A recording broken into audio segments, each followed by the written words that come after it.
pentingnya sikap saling menghormati dan saling menghargai. Sebagai makhluk sosial, kita tidak bisa hidup sendirian. Oleh karena itu, kita harus saling menghormati dan menghargai.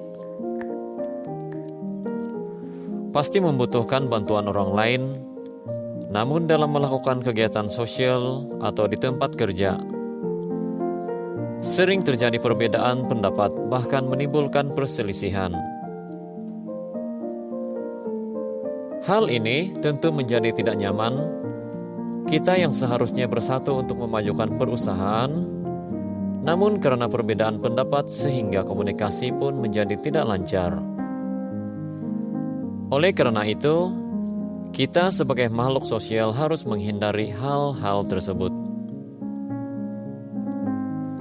Solusinya yang terpenting adalah kesadaran diri sendiri bahwa perbedaan pendapat adalah hal yang biasa, dan menghargai pendapat orang lain itu adalah suatu kewajiban.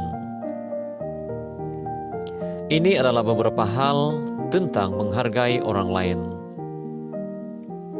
Pertama,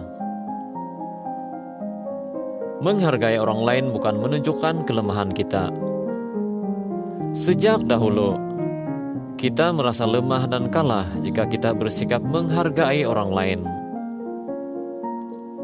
Dengan sikap kita, dengan menghargai keputusannya, berarti kita telah mengajarkan kepada orang lain bagaimana mereka juga harus menghargai pendapat kita, sehingga tidak diperlukan adanya perselisihan.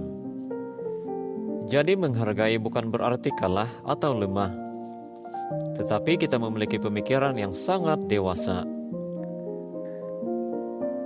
Hal yang kedua, menjadi lebih matang. Dengan bersikap saling menghormati, tentu kita akan menghindari untuk menjaga ucapan kita. Karena dari sinilah yang paling sering terjadi perselisihan. Meskipun orang memancing emosi kita, sebaiknya kita tahan amarah kita dan menjawab dengan tenang.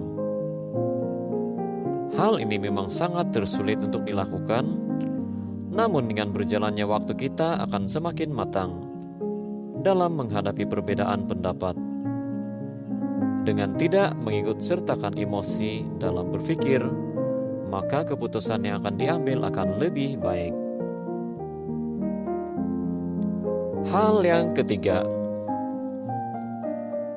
orang lain akan menghormati. Sikap menghargai orang lain merupakan nilai manusia yang terbaik di dunia. Tidak ternilai harganya. Dimanapun dan kemanapun kita berpergian, jika kita selalu bersikap menghormati dan menghargai orang lain, maka hati orang lain akan terbuka, akan berbalik menghormati kita. Saling menghormati tentu dibangun dengan rasa pengertian dan kebajikan, tidak dengan cara-cara yang keras dan negatif. Hargai orang lain. Misalnya dalam suatu perusahaan, ada yang berbeda pendapat, maka hargailah dia.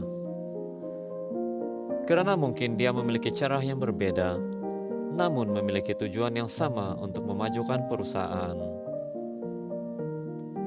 Hal yang keempat, komunikasi dan kerjasama akan terbangun. Bersaing secara sehat adalah wajar, namun jangan sampai menimbulkan perselisihan. Meskipun berbeda pendapat, tetapi harus saling pengertian. Dengan saling menghormati dan menghargai, komunikasi dapat dilakukan sehingga kerjasama pun bisa terbangun.